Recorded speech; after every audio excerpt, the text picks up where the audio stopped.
Hello and welcome to Faces of Diversity. I'm Tina Edmondson. I'm Senior Communication Manager for American Modern, which is part of Munich Re US. And today I'm sitting here with Brett Carter, who's one of our diversity partners for the region. Hi Brett, how are you today? Good morning, Tina. I'm doing well. How are you? I'm great. Hey, I want to thank you for sitting down with me to go over some of your background and tell us a little bit more about you, your position within Munich Re US as a diversity partner, so we just kind of get to know you a little bit better. Thank you. I'm really happy to be here. Thanks for having me, and I think this is going to be really fun. Awesome. Well, with that, we'll go ahead and start with the first question. Why don't you tell us a little bit about your background? You know, that's a great question, my background. Really, I like to think of myself as just a kid from Joliet. I grew up outside of Chicago in the south suburb and just kind of a Midwestern kind of a guy. I've been in the insurance industry for about 19 years and started out in claims and then had a chance to move over into sales and marketing. And so when I came over to American Modern back in 2013, I came over as a sales manager and have been managing Illinois, Wisconsin, and Minnesota for the sales team since coming over. And then that's been really great. And then, of course, back in March, I had the opportunity to join the D&I Council and serve as a diversity partner, and that's also been very great. So right now I'm kind of wearing two hats, and it's interesting and challenging all at the same time, but I'm having a lot of fun. That's awesome. Well, like you said, you've been one of our diversity partners for about 6 months now. What do you enjoy most about what you're doing right now? So really, I really like helping people. I like having the ability to contribute in a larger way to the organization and really to add value. And kind of what I mean by that is just, making sure that people have a platform and a voice to kind of get their concerns heard and maybe some of their needs met and really to kind of feel valued.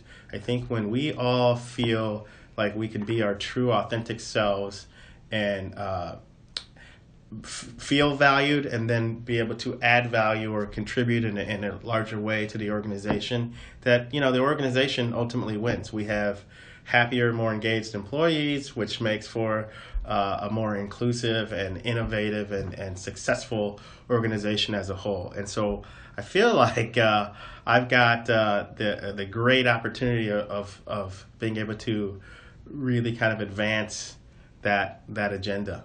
And again, it's fun. I'm meeting so many people. There's so many great people throughout this organization. So working with them on a daily basis is really kind of what I enjoy the most. Great.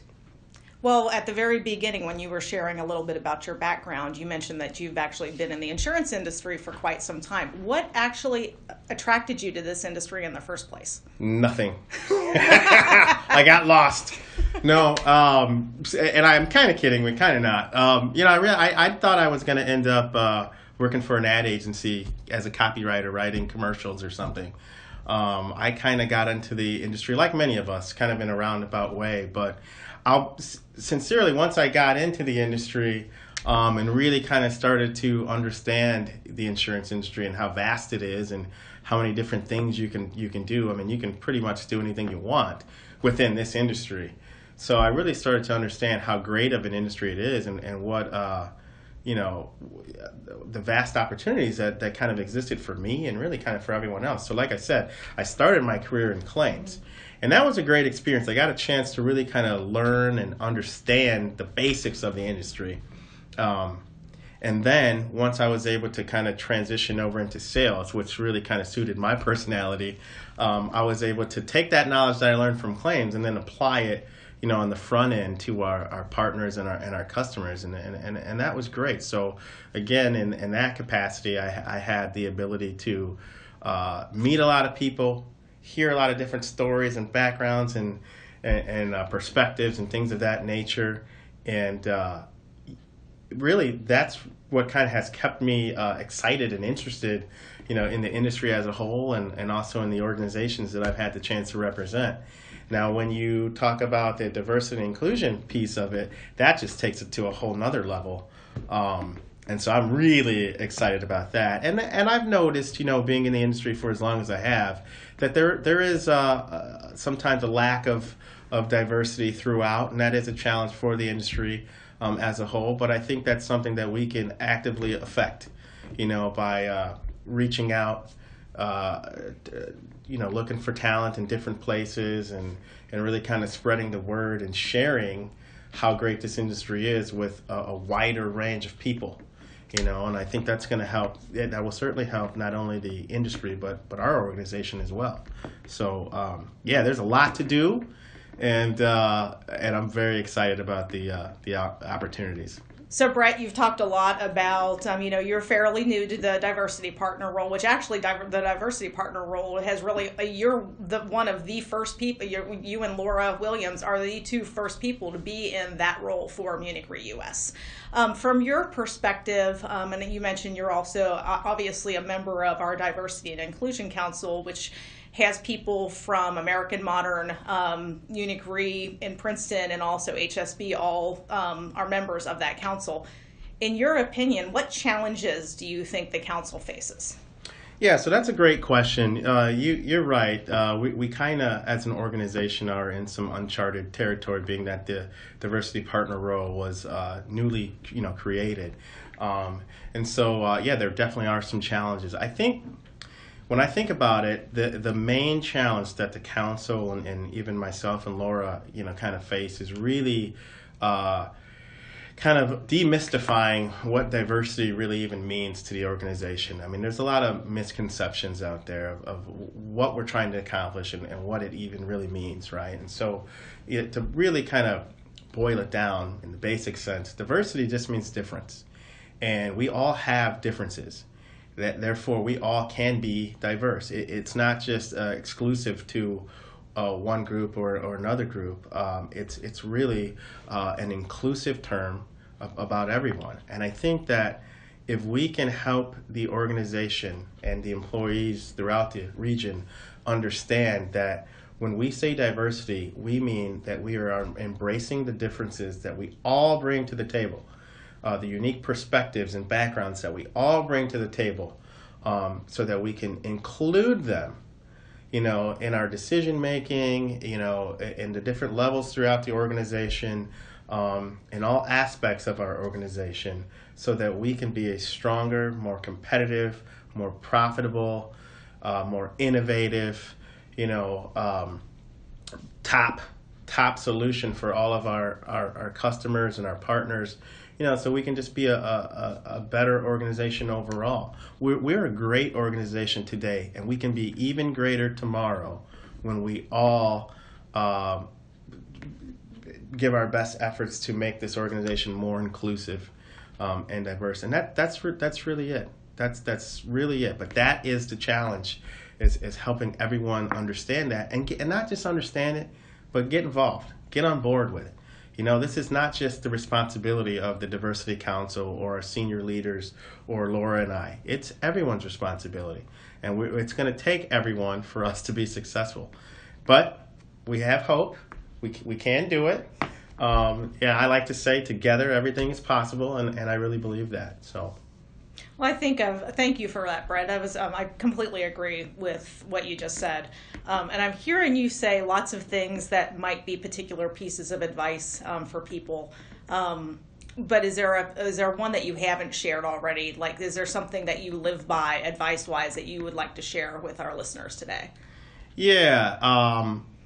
Aside from believing that everything is possible, and then this kind of goes with that. I'm a big Star Wars fan. I believe in the Force, and I really like what Master Yoda said when he said, either you do or do not. There is no try. That, for me, kind of resonates with how I kind of try to live my life. You either make a decision to do something or you don't, but there is no in between.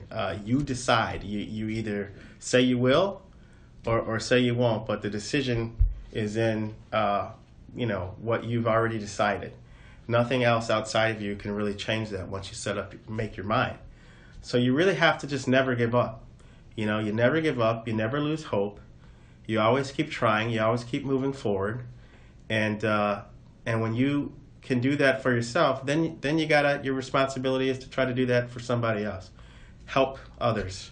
And I think that's what I try to teach my kids, and that's how I try to live my life. And so that's what I would say.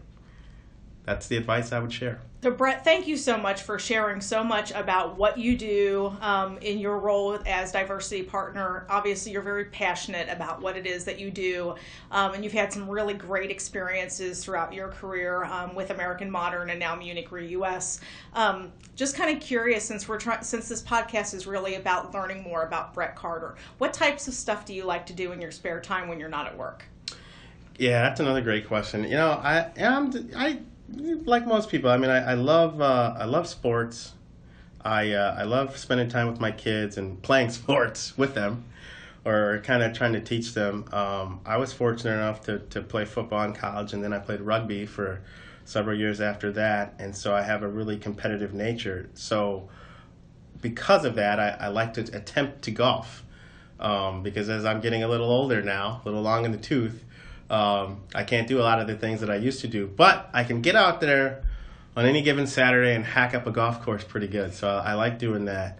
And then other than that, I like listening to music. Live music is great. I love pretty much any genre of music. If I can connect to it, then I like it.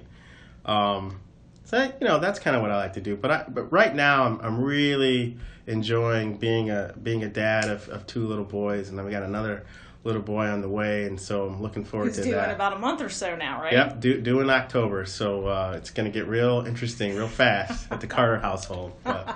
They take up a lot of my time. But it's good, I'm sure, because I have kids of my own, and it's great when you see them growing up and get to be help shape their lives, right? Yeah, absolutely. Awesome. Absolutely. Well, Brett, thank you so much again for sitting down with me today and sharing a little bit about yourself and your role in the organization. Are there any parting thoughts that you'd like to share with the audience today? Yeah, I would say, I would just challenge everyone to really kind of think about what they can do personally to help make this world a better place.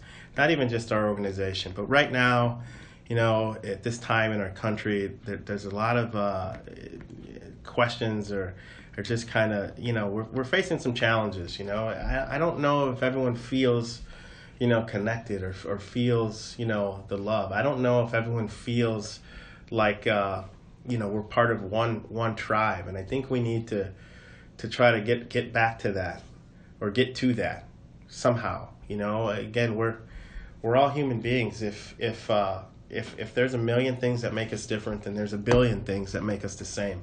We have to remember that. And I think if everyone, kind of looks inward and thinks about introspectively what they can do to help us all become closer, I think that would be good. So that's what I'm trying to do. I would challenge everyone else to do the same. And at the end of the day, have fun. What a great parting thought from you, Brett. Thank you so much. And thanks to all of our listeners today. Once again, this has been Faces of Diversity. I'm Tina Edmondson here with Brett Carter, and thanks a lot for listening. Thank you.